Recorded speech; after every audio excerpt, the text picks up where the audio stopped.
Bonsoir tout le monde. Je vous remercie pour votre présence. Je vais vous parler de mon travail de doctorat, donc dans le cadre du rendez-vous des doctorants.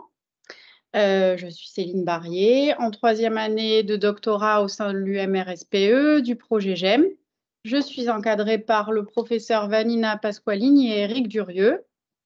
Et donc, je vais essayer de vous illustrer en vulgarisant un petit peu en quoi la modélisation biophysique pourrait aider à améliorer les mesures de gestion des espèces marines exploitées. J'attends un petit peu, il y avait des travaux.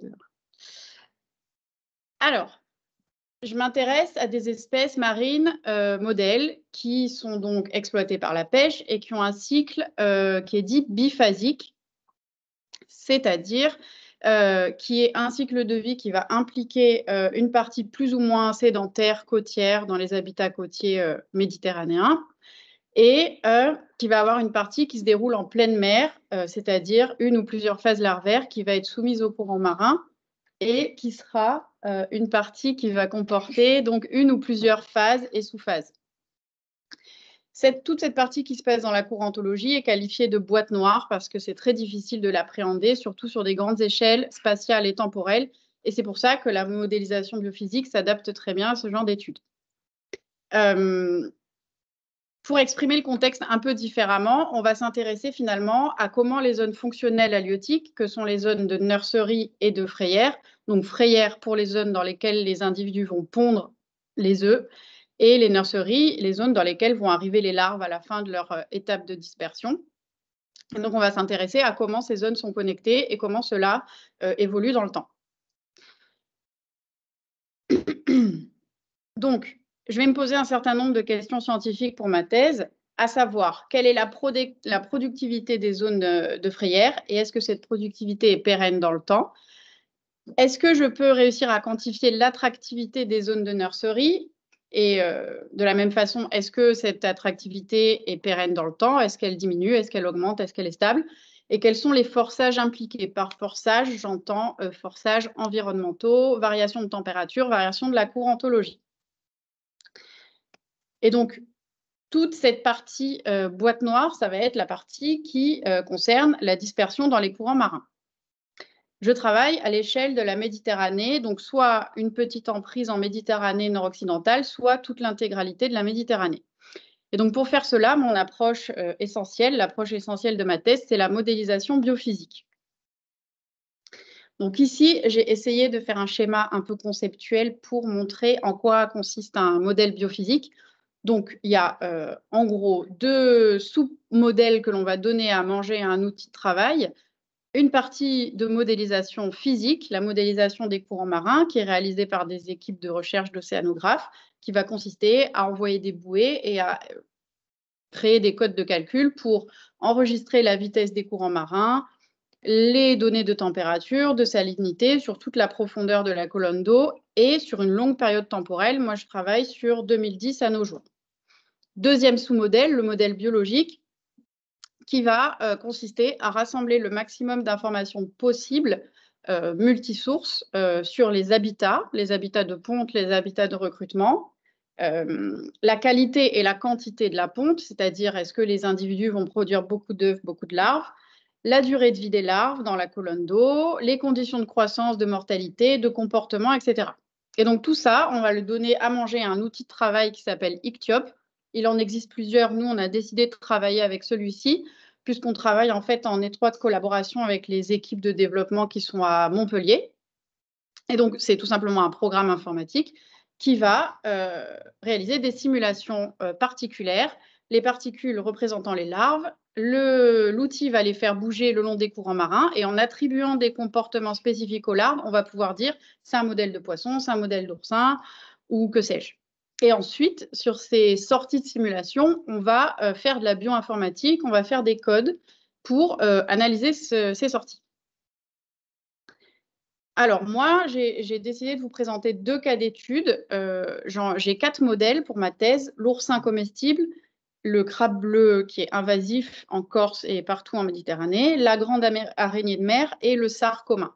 J'ai essayé de vous présenter deux modèles, donc l'oursin comestible et le sar commun, parce que je trouvais ça intéressant, parce qu'ils sont contrastés, parce que le premier, il est terminé et publié, et le second, il est en cours avec une stagiaire qu'on a recrutée en janvier. Donc, premier cas d'étude, l'oursin comestible, sujet d'actualité, puisque la pêche aux oursins, elle a été réduite cette année, la période de pêche a été réduite. C'est pas pour embêter les usagers, mais c'est parce que des oursins, même en Corse, il y en a de moins en moins. Et donc, il faut adapter les mesures de gestion si on veut pouvoir continuer de consommer la ressource. Alors, les oursins vivent sur l'habitat rocheux, herbier sur roche, etc. Ils ont des larves passives. Passives, ça veut dire quoi? Ça veut dire que ce sont juste, entre guillemets, du plancton qui va flotter dans l'eau le long des courants, mais elles ne vont pas être capables de nager, pas être capables de faire des migrations verticales. Elles vont suivre passivement les courants.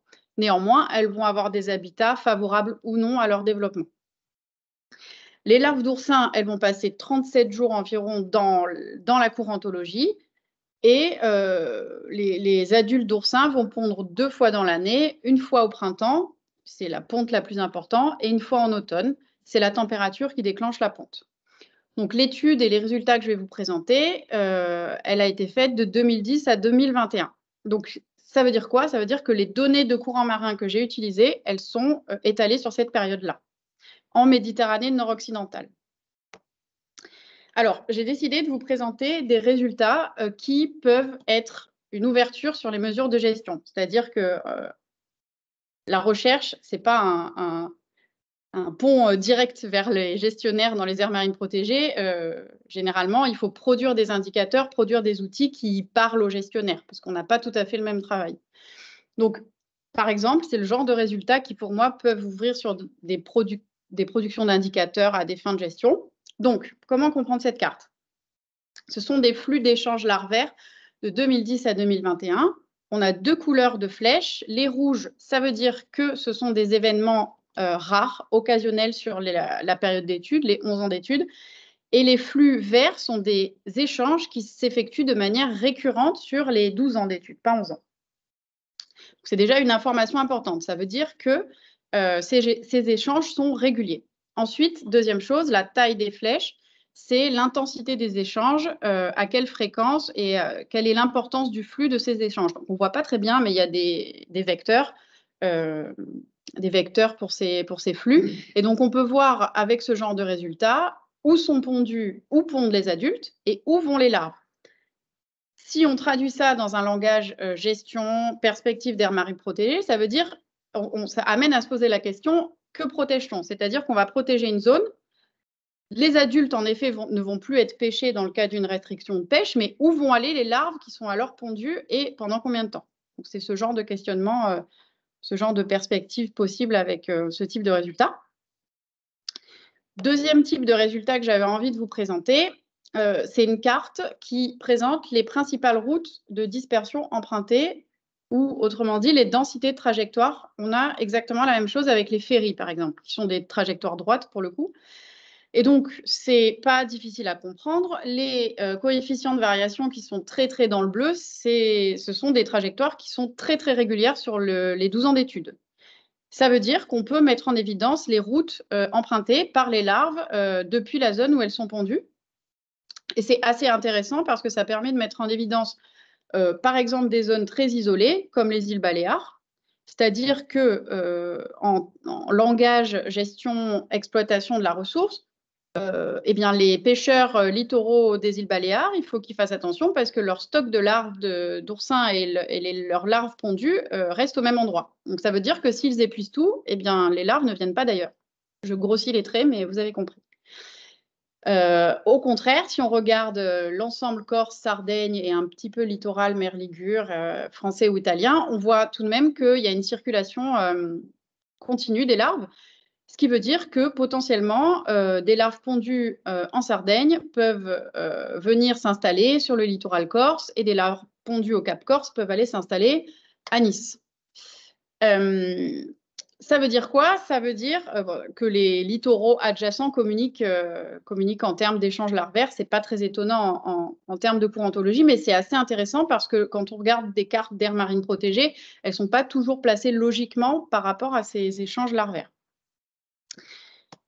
Autre résultat qui, pour le coup, s'applique beaucoup moins à des mesures de gestion, mais que je trouve assez intéressant de vous montrer, ce sont des matrices de relations de connectivité entre des zones sources et des zones puits, et également des histogrammes qui permettent de montrer le destin, entre grosses guillemets, le devenir des larves pondues. Ça permet tout simplement de mettre en évidence un petit peu le pourcentage de connectivité sur ces longues périodes d'études entre des zones prises 2 à 2 et également, toujours pareil avec ce gradient de couleur, de voir un petit peu quels sont les échanges persistants. C'est un autre type de résultat qui est cette fois un petit peu plus recherche fondamentale qu'application en gestion, bien sûr. Donc voilà pour l'oursin. Deuxième cas d'étude que je voulais vous présenter qui est très contrasté avec l'oursin, c'est le sard commun. Donc, c'est une espèce de poisson très commune en Méditerranée et sur la côte atlantique, comme son nom l'indique. C'est un poisson très apprécié des pêcheurs professionnels et récréatifs. C'est une espèce qui va pondre sur des littoraux rocheux à faible profondeur et dont les œufs et les larves vont tout de suite être envoyés dans la colonne d'eau et être soumises au courant. Ces larves, elles vont passer 33 jours dans la colonne d'eau et les deux particularités de cette étude, c'est que ce sont des larves cette fois capables de nager, donc c'est littéralement des petits poissons, et capables de nager à contre-courant. Donc il va falloir, il y a un challenge méthodologique pour cet axe d'étude qui est de réussir à ajouter des comportements de nage et d'orientation aux particules qui modélisent les larves. Donc on travaille avec les développeurs de l'outil à Montpellier. Et j'ai recruté pour cette occasion une stagiaire de Master 2, qui n'est pas venue, mais qui est bien présente. Croyez-moi sur parole. Donc, l'outil est développé dans quel sens? Dans le sens d'ajouter des comportements de nage aux particules. Il faut commencer par de la bibliographie parce que c'est un domaine un petit peu novateur. Et donc, on a décidé de faire nager les nages avec de la rhéotaxie. La rhéotaxie, c'est la capacité qu'ont les larves et les poissons à nager à contre-courant. C'est très fréquent dans les zones estuariennes, dans les rivières, etc. Et l'autre comportement qu'on a voulu ajouter, c'est la capacité d'être attiré par un récif, une zone côtière. On ne définit pas le pourquoi la larve est attirée. Ça peut être un gradient chimique, ça peut être les phases de la Lune, ça peut être beaucoup de choses, mais on essaye de faire un modèle qui se veut généraliste. Donc, on essaye de couvrir un maximum de cas de figure. Et donc, on va comparer ces simulations-là avec des témoins sans nage et une nage aléatoire, puisque ce sont les hypothèses couramment admises dans la littérature pour les études faites in vitro dans des bassins de nage sur les larves de poissons. Mais on ne sait pas exactement encore aujourd'hui comment ça se passe dans la nature. Deuxième chose vraiment bien pour ce modèle-là, parce que c'est souvent ce qui est, entre guillemets, reproché au modèle, c'est de ne pas avoir de validation terrain ou d'être trop théorique. Pour cette étude-là, on a une validation terrain et une validation plutôt robuste, puisqu'on travaille avec un monsieur qui est professeur à Perpignan, le professeur Philippe L'Enfant, qui, lui, a fait totalement l'inverse de mon travail, c'est-à-dire qu'il est allé pendant des années sous l'eau avec son masque et son tuba, compter les larves qui arrivaient dans une zone précise. C'est un comptage exhaustif et une mesure de terrain du recrutement, de l'arrivée des larves, on appelle ça post-larve plus précisément, dans l'habitat favorable. Alors, cette validation terrain n'a été faite que dans la petite zone que j'ai mise sur la carte, dans les Pyrénées-Orientales. Donc là, je vous ai mis un petit peu ce à quoi ressemblent les post-larves du sard commun. C'est des tout petits sards, un petit peu translucides. Et donc, ce monsieur et son équipe a un jeu de données conséquent sur des mesures d'arrivée de poissons dans une zone favorable à leur développement. Donc, en fait, nous, ce qu'on va essayer de faire, c'est de réaliser des simulations sur la même période temporelle et d'essayer de voir quels scénarios de nage peuvent être comparés ou pas à ces résultats à lui. Je voulais aussi, donc là, c'est le modèle pas terminé, le modèle en construction. Je voulais aussi vous expliquer comment on construit un modèle biologique. Donc, on a tout un tas de comportements à attribuer aux particules afin qu'on puisse coller au mieux à la réalité, même si les modèles ne sont jamais une représentation fidèle de la réalité. Et donc, on va utiliser le modèle hydrodynamique de courant marin que l'on utilise pour extraire des températures de surface. Ça se fait avec des outils de bioinformatique. On va croiser ça avec la connaissance qu'on a de l'espèce dans la bibliographie ou par des études de terrain et de laboratoire. Donc là, on travaille avec un monsieur de Perpignan, mais pour mes autres modèles, j'ai tout simplement travaillé avec les gens de Stellamar pour les oursins. Et on va essayer de rendre plus réalistes les périodes de ponte, donc comprendre en langage de mon outil informatique les périodes de lâcher de particules avec les vraies périodes recensées dans la bibliographie. Donc là, le travail de Yuna, qui a été recrutée en stage, c'est d'essayer de comptabiliser de manière très exhaustive le nombre de jours probables de ponte des SAR pendant 11 ans de période temporelle. Autre type de travail que l'on fait pour construire le modèle biologique, on va faire du SIG pour essayer de paramétrer le plus fidèlement possible des zones de ponte que l'on va baser sur la connaissance, toujours pareil, que l'on a de terrain et de bibliographie sur l'habitat de ponte, la bathymétrie de ponte, etc., etc. Tout simplement, on va superposer les couches pour finir par avoir des polygones, des zones de lâcher réalistes que l'on va convertir dans le fichier lu par le programme informatique pour faire tourner les simulations. Donc, quels sont les résultats attendus qui vont arriver bientôt, mais qui n'étaient pas encore arrivés pour ma présentation d'aujourd'hui? Quels sont les résultats attendus sur cette série temporelle? Donc, c'est de voir un petit peu pour la première fois de manière assez exhaustive si l'approche numérique versus l'approche de terrain donne des choses intéressantes, si on arrive aux mêmes conclusions, et on espère. On va pouvoir montrer si le comportement du nage influence le recrutement. Est-ce qu'en nageant, les larves sont recrutées en plus grand nombre dans les zones qui les intéressent? De la même façon, on va essayer de comparer les scénarios de nage l'un par rapport aux autres. Et enfin, on va essayer de comprendre l'importance des facteurs environnementaux. Parce que sur une aussi longue série temporelle, on ne peut pas ignorer le fait, on ne peut pas ne pas regarder ça par rapport au changement global, puisque la Méditerranée, les eaux de surface ont tendance à se réchauffer et ce réchauffement a tendance à s'accélérer depuis 2014. On peut également interpréter nos simulations par rapport à ce réchauffement des eaux de surface.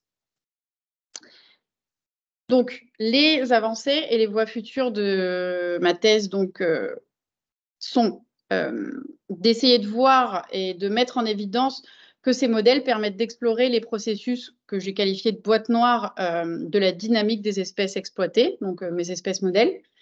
J'aimerais pouvoir produire des indices de productivité efficace, c'est-à-dire quelles zones de ponte permettent aux larves, donnent des larves qui vont survivre et s'installer dans des zones de recrutement. De la même façon, j'aimerais également produire des indices d'attractivité des zones de nursery. Et pour au final essayer de produire des indices qui pourraient avoir une finalité de gestion, donc être suffisamment parlants pour pouvoir adapter les mesures de gestion à terme. Et donc, comme je vous l'ai dit, je ne les ai pas présentés ici par choix. J'ai également fait le même type de travail sur le crabe bleu invasif. Vous en avez forcément entendu parler. Et sur la grande araignée de mer. Donc, le crabe bleu invasif, c'est une espèce qui vient d'Atlantique et qui a envahi absolument toute la Méditerranée. Là, l'intérêt, ce n'est pas encore une espèce avec des perspectives d'exploitation, mais plutôt une espèce qui menace les autres espèces exploitées, comme le crabe vert ou l'anguille. Donc, connaître la dynamique de dispersion d'une espèce invasive, c'est également important pour les mesures de gestion. Et la grande araignée de mer, c'est un crustacé qui a totalement disparu des îles Baléares et qui est encore présent sur les littoraux corse et sardes, mais dont les populations sont en déclin. Et donc, c'est des travaux qui sont en cours de valorisation aussi par des articles scientifiques. Voilà, je vous remercie pour votre attention.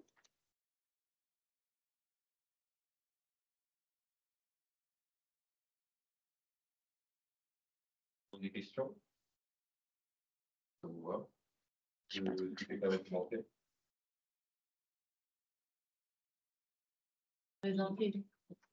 Moi qui dois dire. Donc, bonjour, moi Charles-André Timmerman, je travaille à la SAT Sud-Est. Je ne sais pas si vous connaissez, mais je travaille avec la DFI. Et du coup, moi je suis un peu curieux sur le modèle IFTIA et je me demandais si c'était un modèle monospécifique ou multispécifique et si c'est vous qui calibrez le modèle finalement pour ces espèces ou si le modèle est déjà calibré pour ces espèces ou d'autres espèces. Enfin, je ne connais pas du tout ce modèle, donc je suis un peu curieux. Merci pour votre question. Donc, ICTIOP, c'est un modèle monospécifique. Dans la grande famille de la modélisation en écologie marine, il y a des modèles effectivement multispécifiques où on va s'intéresser aux interactions proies-prédateurs, etc. Là, ce n'est pas du tout le cas. C'est monospécifique, ce qui fait aussi pas un biais, mais ça fait toute une partie de l'écosystème marin qu'on ne considère pas effectivement. La prédation, on ne peut pas la considérer, etc. Je la considère, je vais plus loin que votre question, mais je la considère en appliquant une mortalité de base, c'est-à-dire que je ne vais pas considérer que la ponte des adultes, elle est entière, j'applique un gros, je retranche énormément le pourcentage de survie pour essayer de modéliser une mortalité due à la prédation. Mais c'est monospécifique. Et pour le côté calibration, oui, on participe, comment dire, c'est pas tout clé en main, on participe complètement à la calibration du modèle, on teste la sensibilité aux différents paramètres, etc. Okay. Et du coup, les paramètres d'entrée, c'est uniquement des paramètres biologiques et environnementaux ou vous intégrez également des paramètres anthropiques? Un peu la même réponse que je réfléchis en même temps que je vous réponds. Non, il n'y a pas, je ne peux pas, par exemple, appliquer une pression de pêche ou des choses comme ça. Il y a un autre modèle, peut-être que vous connaissez, qui s'appelle EcoPass, où on peut appliquer une pression de pêche, etc. Là, on focus sur la phase de dispersion larvaire, et c'est vraiment plus focalisé sur la physique, en fait. Et pour ne pas que représenter les courants marins, on applique des comportements aux particules qui représentent les larves. Mais tout l'aspect prédation, exploitation n'est pas pris en compte. Ok. Et pardon, non, je suis encore une après fini. Et du coup, pourquoi avoir choisi ce modèle, entre guillemets?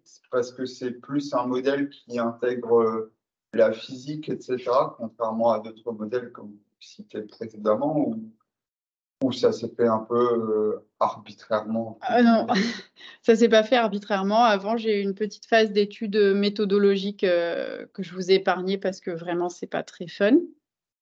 Pour comparer différents modèles, c'est très informatique, etc. Et pourquoi ce modèle-là? Tout simplement parce que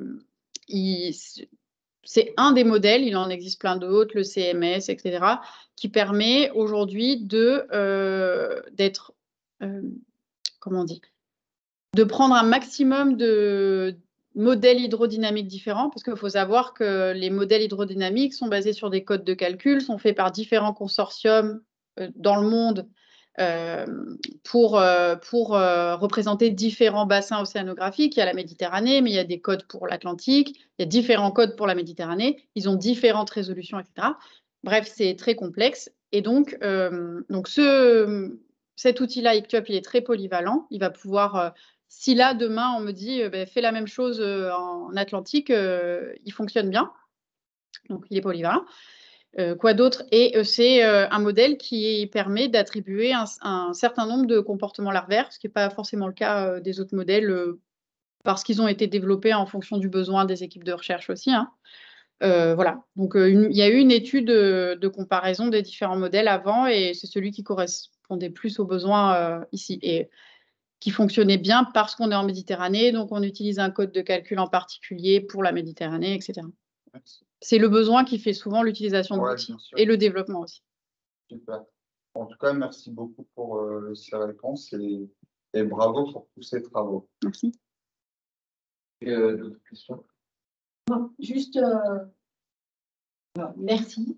Je peux dire, c'est impressionnant. Donc, le nombre d'espèces que tu as déjà traitées. J'ai vu qu'il y avait pas mal de publics aussi. Il n'a pas encore accepté. Ok. Moi, tu as parlé d'un paramètre température. Mm. Est-ce qu'il y a d'autres paramètres que tu sans divulguer des choses confidentielles, non. etc. Est-ce Non, qu'il y a non. d'autres paramètres Bah, la salinité, oui. Alors, les choses sur lesquelles je peux influer et qui m'intéressent par rapport à leur évolution. Mais souvent, ça va de pair, la température et la salinité en Méditerranée. Et en plus, ça influe les périodes de ponte des organismes que j'étudie, la survie des larves. J'en ai pas parlé parce qu'il fallait choisir un peu l'information, mais je peux également paramétrer des températures létales positives ou négatives qui pourront refléter de ce qui se passe dans l'environnement. Si on est à un réchauffement incroyable alors que c'est la période de ponte, je peux dire, eh bien là, pour ce lâcher-là de particules, tout va mourir. Ça arrive, hein, il y a des mortalités comme ça de masse. Et de la même façon, on peut imaginer dans les zones très côtières, s'il fait très chaud, que l'eau s'évapore, ça va augmenter en salinité, etc. Après, moi, ce n'est pas mon cas, mais j'imagine qu'on peut inclure d'autres paramètres environnementaux. Ah oui, si. Alors, c'est pas, j'en ai pas l'utilité moi, mais c'est évidemment pas que des Méditerranéens qui travaillent avec Ichthyops, et les personnes qui sont sur les littoraux où il y a des marées peuvent jouer avec ça, peuvent faire varier la hauteur de surface et l'ensoleillement, les périodes d'ensoleillement, les phases de la Lune, ce genre de choses.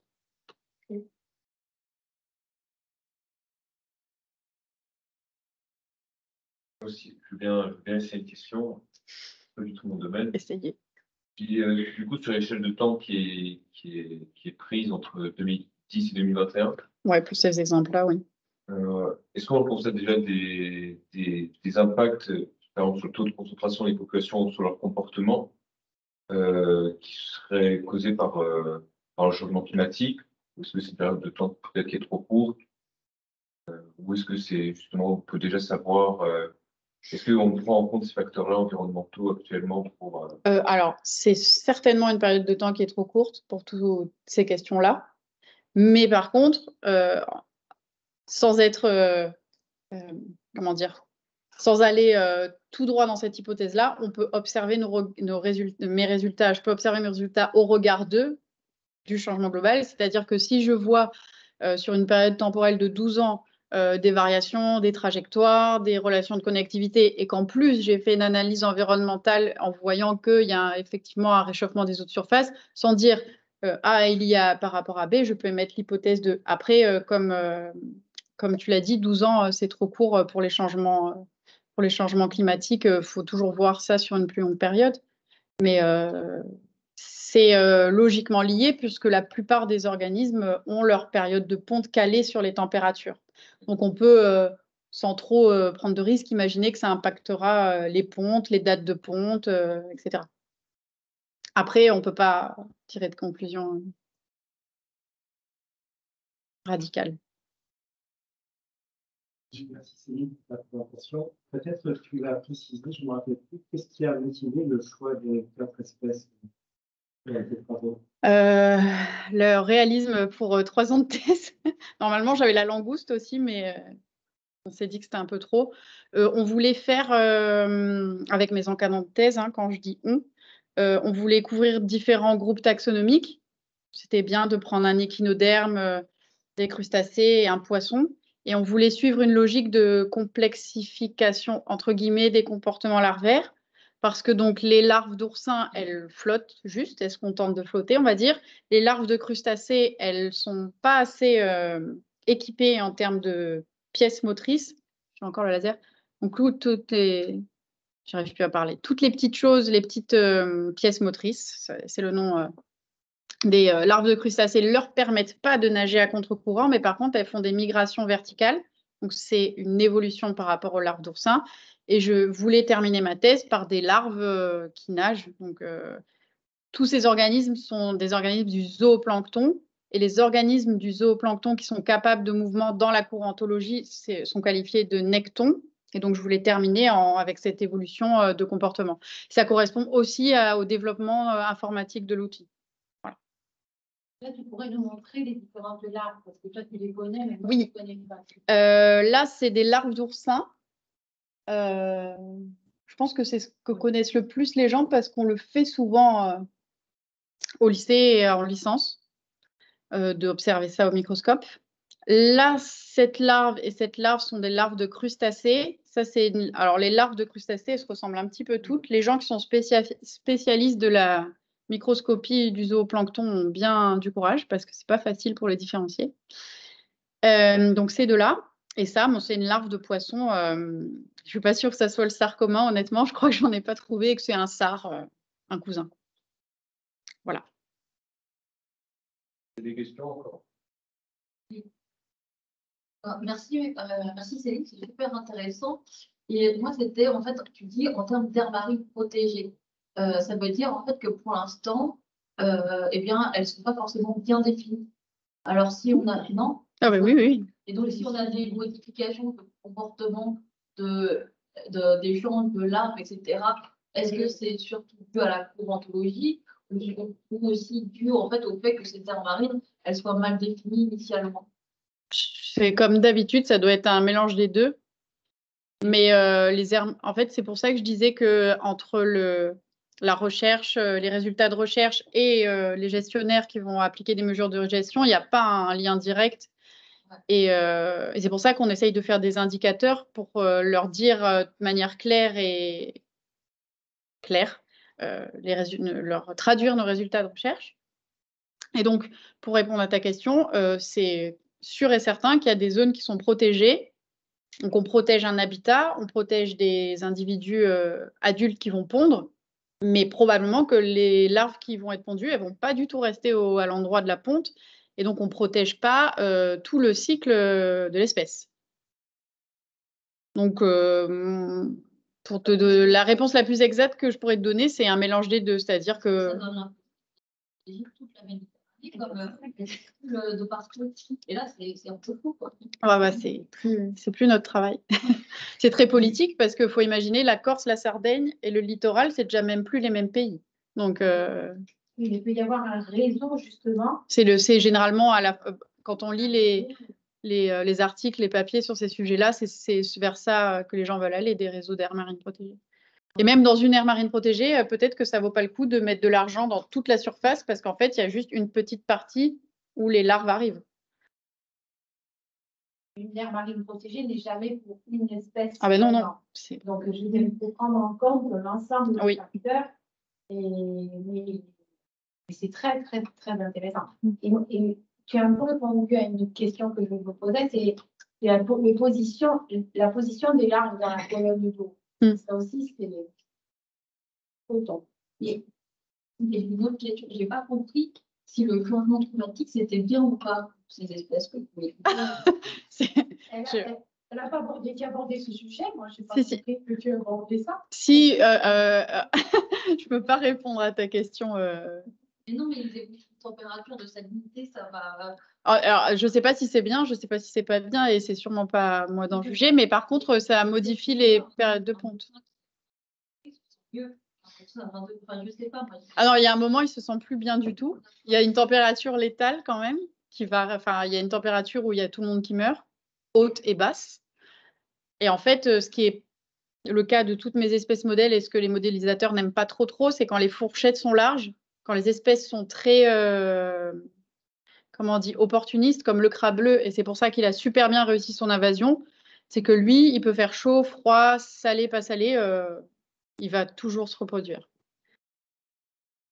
Donc, pour répondre à la question, ça dépend du modèle et ça dépend de l'espèce.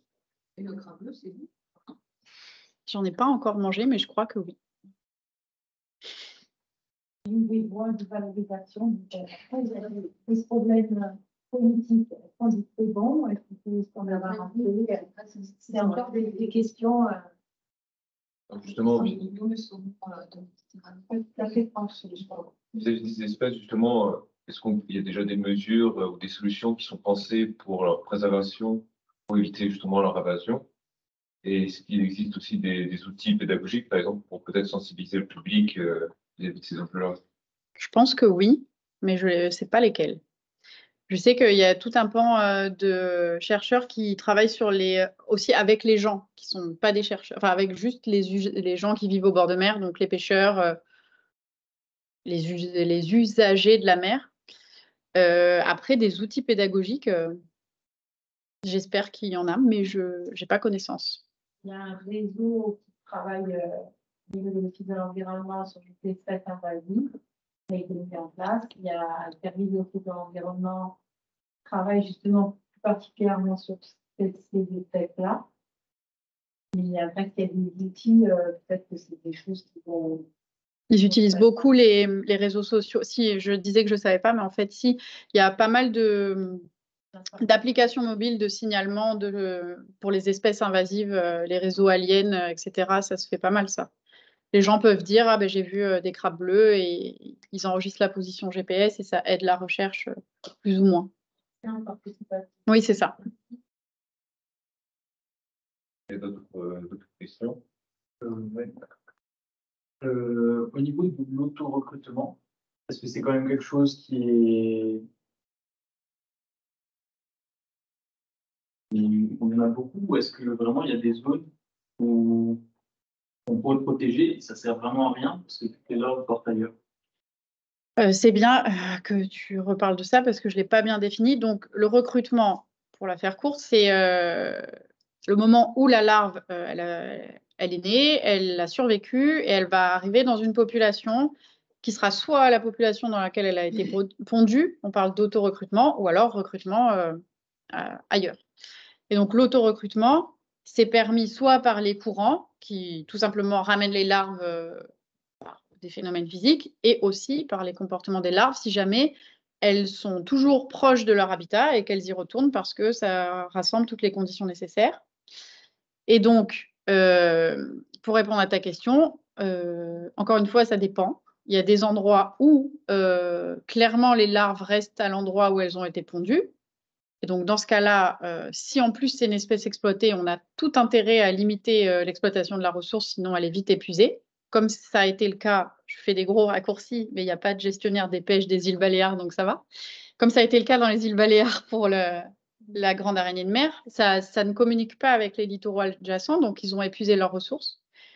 Après, dans des endroits comme le Cap Corse ou la Courantologie, il y a tout qui part en mer Ligure ou la côte est de la Corse. Effectivement, si on protège les oursins qui pondent là, leurs larves ne vont pas rester à l'endroit de la ponte. C'est pour ça que l'un ne devrait pas aller sans l'autre.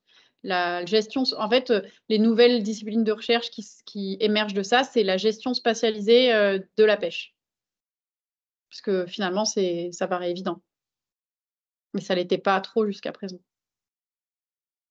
Je pense que ces travaux de recherche permettent de vous démontrer. Ouais, bah, j'espère.